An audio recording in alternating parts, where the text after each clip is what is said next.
মানুহ এজন মৰি যোৱা পাছত সেই মৰি যোৱা মানুহজনৰ গুণানুকীৰ্তন কিয় কৰা যায় আৰু সেই মানুহজনে সেই ভাল মানুহজনে নমৰা আগত সেই ভাল মানুহজনক কিয়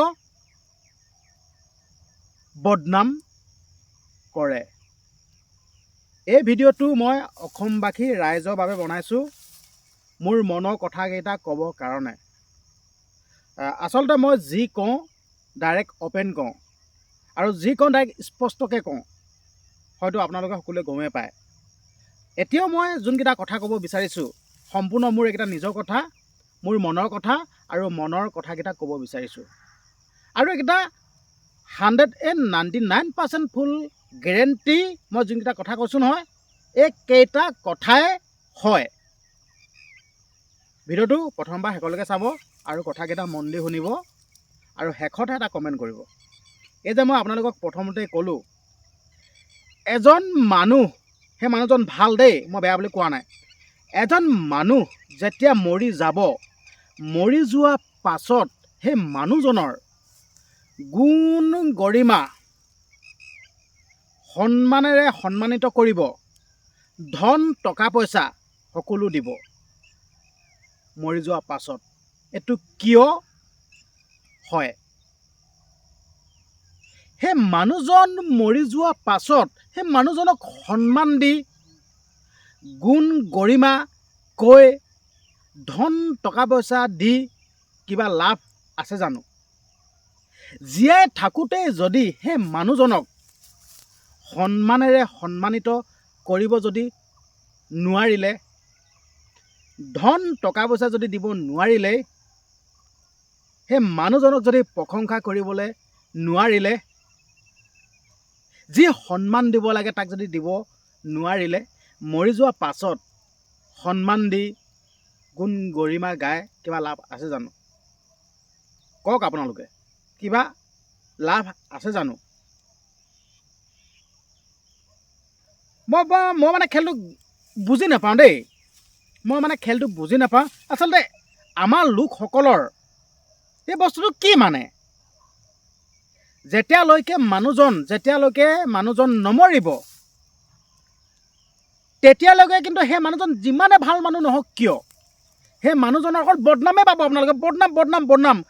খুব বেছি কাটচিত এটা দুটা মানে ভাল গুণ গৰিমা শুনিব, কিন্তু সৰহ সংখ্যক লোকৰ মুখৰ পৰা আপোনালোকে শুনিব যেন সিও এই মানুহজন ভাল নহয়, এই মানুহজন এনেকুৱাহে তেনেকুৱাহে, মানে বদনামেই বদনাম। মানুহজন ভাল, কিন্তু জীৱিত অৱস্থাত কিন্তু আপোনালোকে সেই গুণ গৰিমা যিটো সন্মান পাব লাগে, ঠিক আছে, যোনটো সন্মান পাব লাগে, যোনটো প্ৰশংসা পাব লাগে, যি সন্মানেৰে সন্মানিত কৰিব লাগে, কিন্তু জীৱিত অৱস্থাত কিন্তু নাপায়। আৰু সেই মানুহজন যেতিয়া মৰি যাব, কিন্তু সেই মানুহজনক সন্মানেৰে সন্মানিত কৰিব, মানে যি দিব লাগে সকলো দিব মৰাৰ পাছতহে। আৰে বাবা, মই জীয়াই আছোঁ, মই জীয়াই থাকোঁতেই মোৰ যি যি প্ৰয়োজনীয় বস্তু মোৰ যি থাকোঁতে লাগিব না। মৰি যোৱাৰ পাছত কি ঘেণ্টা কিবা কাম আছে নেকি? মই মানুহটো মৰি যোৱাৰ পাছত মোৰ কিবা সন্মান দি কিবা দি মোৰ কিবা লাভ আছে জানো? একোতো লাভ নাই। মানে কি মানে এইটো কিয় হয় মানে বস্তুটো? সেইকাৰণে মই আপোনালোকৰ মাজলৈ মুকলি মৰিয়াকৈ মই এই কথাকেইটা আপোনালোকক কৈছোঁ, এইটো কিয় হ'ব লাগে? মই মানে চিন্তা কৰিছোঁ দেই, মানে কথাটো মই অলপ ষ্টাডি কৰিছোঁ দেই। প্ৰায় মানে এই বস্তুটো দেখি থকা যায়, প্ৰায় সঁচা এটা কৈছোঁ, এই বস্তুটো মই প্ৰায় দেখিয়ে থাকোঁ। যেতিয়া মানুহজন মৰি যাব, বা তাৰ গুণ গৰিমা, মানুহজন বহুত ভাল আছিল, ইমান সোনকালে যাব বুলি ভবা নাছিলোঁ, ইমান ভাল আছিল মানুহজন, সঁচাকৈ দেই, তো তেনেকৈ ক'ব। কিন্তু মানুহজন জীয়াই থাকিলে সেই মানুহজনৰ নামটো আপোনালোকে মুখত নুশুনিব। সেই মানুহজনক সন্মানটো বাদেই দিয়ক, মানুহজন ভাল বুলিও চাগে আপোনালোকে মুখত নুশুনিব। হয়নে নহয় কওক আপোনালোকে? আৰু মই এটা কথা স্পষ্টকৈ কৈ দিব বিচাৰিছোঁ, যেন এইটো মোৰ মনৰ কথাকেইটা কৈছোঁ। আচলতে মনত মানে বহুত খোৰধুৱাই আছিল। আচলতে মোৰ যিহেতুকে এটা মাধ্যম আছে, কথা ক'বৰ কাৰণে মোৰ এটা মাধ্যম আছে, আপোনালোকৰ আগত মোৰ নিজৰ মনৰ কথাকেইটা কৈ থাকোঁ। আৰু মোৰ যিহেতুকে মাধ্যমটো আছে ন, সেইকাৰণে আপোনালোকক অপেন আপোনালোকৰ আগত মোৰ মনৰ কথাকেইটা কৈছোঁ আৰু অনুৰোধ কৰিছোঁ, মোৰ মনৰ কথাহে কৈছোঁ দেই।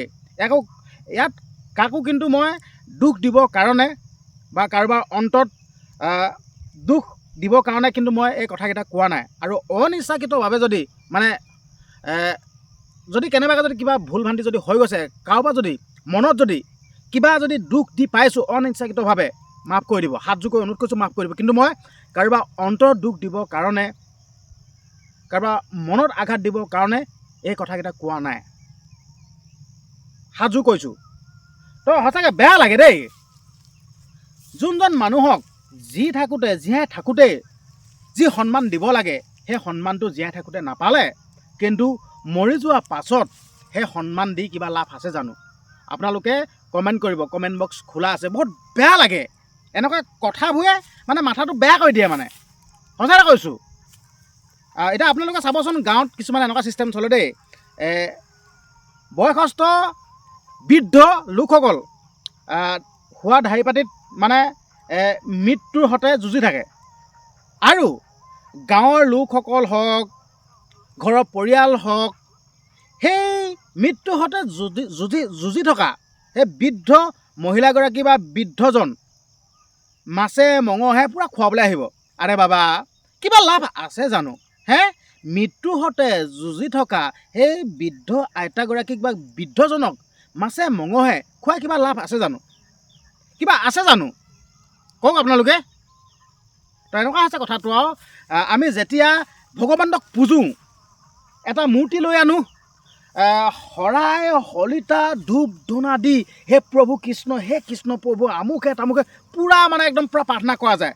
আৰু সেই মূৰ্তি ভাগকেই যেতিয়া পূজা কৰি শেষ হ'ব, সেই মূৰ্তি ভাগ কিন্তু এনেকুৱা এটা জেগাত দলিমাই পেলাই দিয়া যায়, মানে ভাষাৰে মানে কল্পনা কৰিব নোৱাৰা জেগাত পেলাই দিয়ে।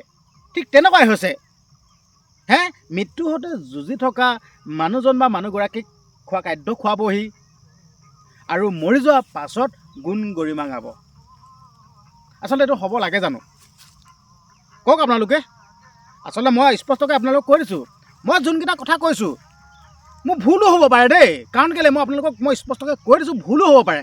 আচলতে মোৰ কোনো ডিগ্ৰী নাই দেই, আচলতে মোৰ কোনো ডিগ্ৰী নাই।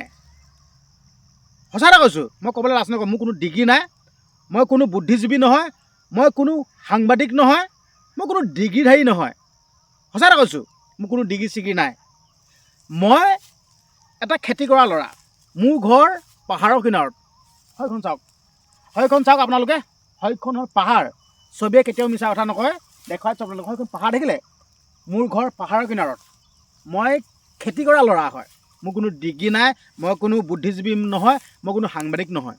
কিন্তু মনত খুৰুৱাই থকা যোনকেইটা কথা, সেই কথাকেইটা আপোনালোকৰ আগত কৈ দিলোঁ। আপোনালোকে এতিয়া কমেণ্ট কৰক, নে কিবা মই ভুল কৈছোঁ নেকি?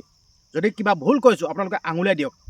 কিন্তু আকৌ মই শেষত ক'ব বিচাৰিছোঁ, এই কথাকেইটা কৈ মই কাৰো মনত দুখ দিবৰ কাৰণে কথাকেইটা কোৱা নাই। মোৰ মনৰ কথাকেইটা কৈছোঁ। অনিচ্ছাকৃতভাৱে যদি ভুলবশতঃ যদি কাৰোবাৰ যদি অন্তৰত যদি দুখ দিছোঁ, কিন্তু মাফ কৰি দিব। বেয়া লাগে ন? যোনজন মানুহ জীৱিত অৱস্থাত থাকোঁতে যোনখিনি সন্মান পাব লাগে, যি পাব লাগে, যি প্ৰশংসা পাব লাগে, জীয়াই থাকোঁতে দিব লাগে। মৃত্যুৰ পাছত কিয়? ধন্যবাদ, নমস্কাৰ।